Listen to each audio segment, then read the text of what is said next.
ঈদ মানে আনন্দ নয়, ঈদ মানে ইবাদত।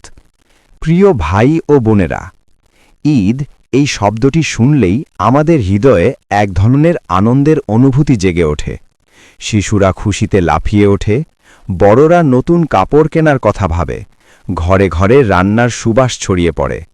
কিন্তু একটি গুরুত্বপূর্ণ প্রশ্ন আছে, ঈদের আসল অর্থ কি শুধু আনন্দ, নাকি ঈদের ভেতরে লুকিয়ে আছে আরও গভীর কোনো শিক্ষা? আজ আমরা এমন একটি বিষয় নিয়ে কথা বলবো যা আমাদের হৃদয়কে একটু নাড়া দিতে পারে। কারণ সত্য কথা হল, ঈদ শুধু আনন্দের নাম নয়, ঈদ হল ইবাদতের স্মরণ, ত্যাগের শিক্ষা এবং আল্লাহর প্রতি কৃতজ্ঞতার দিন। ঈদ কেন আসে? প্রিয় দর্শক, ইসলামে দুটি বড় ঈদ রয়েছে, ঈদ উল ফিতর এবং ঈদ উল আজহা। এই দুই ঈদই কেবল উৎসব নয়, বরং গভীর ইবাদতের সাথে জড়িত। ঈদ উল ফিতর আসে 1 মাস রোজা রাখার পর। রমজান মাসে একজন মুসলিম সকাল থেকে সন্ধ্যা পর্যন্ত ক্ষুধা ও তৃষ্ণা সহ্য করে। কিন্তু শুধু ক্ষুধা সহ্য করাই রোজা নয়, রমজান আমাদের শেখায় নিজেকে নিয়ন্ত্রণ করা, গুনাহ থেকে দূরে থাকা, অন্যের কষ্ট বুঝতে শেখা এবং আল্লাহর দিকে ফিরে আসা। 1 মাসের এই আত্মসংযম, ধৈর্য এবং ইবাদতের পর যখন ঈদ আসে, তখন সেটি যেন আল্লাহর পক্ষ থেকে বান্দাদের জন্য একটি উপহার। কিন্তু এই উপহার শুধুমাত্র আনন্দের জন্য নয়, এটি আল্লাহর প্রতি কৃতজ্ঞতা প্রকাশ করার জন্য। আজকের বাস্তবতা দুঃখের হল, আজ অনেক মানুষের কাছে ঈদের অর্থ বদলে গেছে। ঈদ মানেই যেন নতুন পোশাক, দামি কেনাকাটা, ঘোরাঘুরি, খাওয়া দাওয়া, সারা দিন মোবাইল ও ছবি তোলা। এই আনন্দগুলো ভুল নয়, কিন্তু যখন আমরা ইবাদতকে ভুলে যাই, তখন ঈদের আসল উদ্দেশ্য হারিয়ে যায়। অনেক মানুষ ঈদের নামাজও পড়ে না, অনেকেই গরিব মানুষের কথা চিন্তা করে না, অনেকে আবার ঈদের দিনও গুনাহে জড়িয়ে পড়ে। যদি এমন হয়, তাহলে কি আমরা সত্যি ঈদের শিক্ষা বুঝেছি? ঈদের সকাল আসলে খুব সুন্দর একটি ইবাদতের মুহূর্ত। সকালবেলা ঘুম থেকে উঠে আমরা গোসল করি, পরিষ্কার ও সুন্দর পোশাক পরি, সুগন্ধি ব্যবহার করি। তারপর আমরা সবাই ঈদের নামাজ পড়তে যাই। সেই দৃশ্যটি খুবই সুন্দর।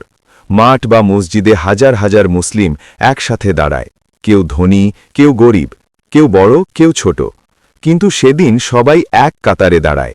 এটাই ইসলামের সৌন্দর্য। সেদিন কেউ কারো চেয়ে বড় নয়, সবাই শুধু একজন বান্দা, আর আল্লাহই সবচেয়ে মহান। গরিব মানুষের আনন্দ। ঈদের আরেকটি গুরুত্বপূর্ণ দিক হল গরিব মানুষের কথা মনে রাখা।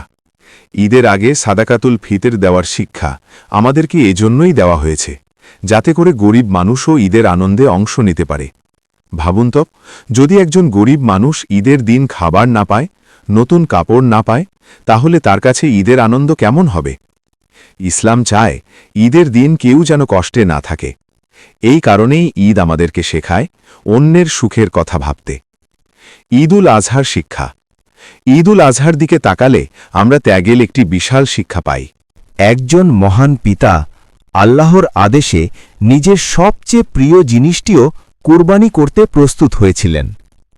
এই ঘটনা আমাদের শেখায় আল্লাহর জন্য ত্যাগ করাই সত্যিকারের ঈমানের পরিচয়।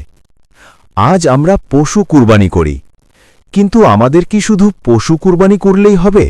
না, আমাদের কুরবানি করতে হবে অহংকার, লোভ, হিংসা, গুনাহ এবং খারাপ অভ্যাস। সত্যিকারের ঈদ। প্রিয় ভাই ও বোনেরা, সত্যিকারের ঈদ তখনই হয় যখন একজন মানুষ গুনাহ ছেড়ে আল্লাহর পথে ফিরে আসে। সত্যিকারের ঈদ তখনই হয় যখন একজন মানুষ অন্যকে ক্ষমা করে। সত্যিকারের ঈদ তখনই হয় যখন একজন মানুষ তার হৃদয়কে পরিষ্কার করে। একজন মানুষের জন্য সবচেয়ে বড় ঈদ হল যেদিন আল্লাহ তার তওবা কবুল করেন। আমরা কিভাবে ঈদকে সুন্দর করতে পারি? ঈদের দিন কয়েকটি ছোট কাজ আমাদের ঈদকে সত্যিই সুন্দর করে তুলতে পারে। ঈদের নামাজ আদায় করা, বেশি বেশি আল্লাহকে স্মরণ করা, আত্মীয় স্বজনের সাথে সম্পর্ক ভালো করা, যাদের সাথে ঝগড়া হয়েছে তাদের ক্ষমা করা, গরিব ও অসহায় মানুষের পাশে দাঁড়ানো, এগুলোই ঈদের আসল সৌন্দর্য। শেষ কথা, প্রিয় দর্শক, আমরা যেন কখনো ভুলে না যাই, ঈদ শুধু আনন্দের দিন নয়, ঈদ হল আল্লাহর কাছে ফিরে যাবার দিন। ঈদ হল কৃতজ্ঞতার দিন। ঈদ হল ইবাদতের দিন। আল্লাহ যেন আমাদের এমন ঈদ দান করেন যেখানে থাকবে ইবাদত, শান্তি এবং বরকত। আমিন। ভিডিওটি যদি আপনার হৃদয়কে স্পর্শ করে থাকে তাহলে ভিডিওটি লাইক করুন, কমেন্টে লিখুন আল্লাহ আমাদের ঈদ কবুল করুন এবং এই ভিডিওটি শেয়ার করুন যাতে অন্যরাও ঈদের আসল শিক্ষা জানতে পারে। আর ইসলামিক রিমাইন্ডার পেতে চ্যানেলটি সাবস্ক্রাইব করতে ভুলবেন না।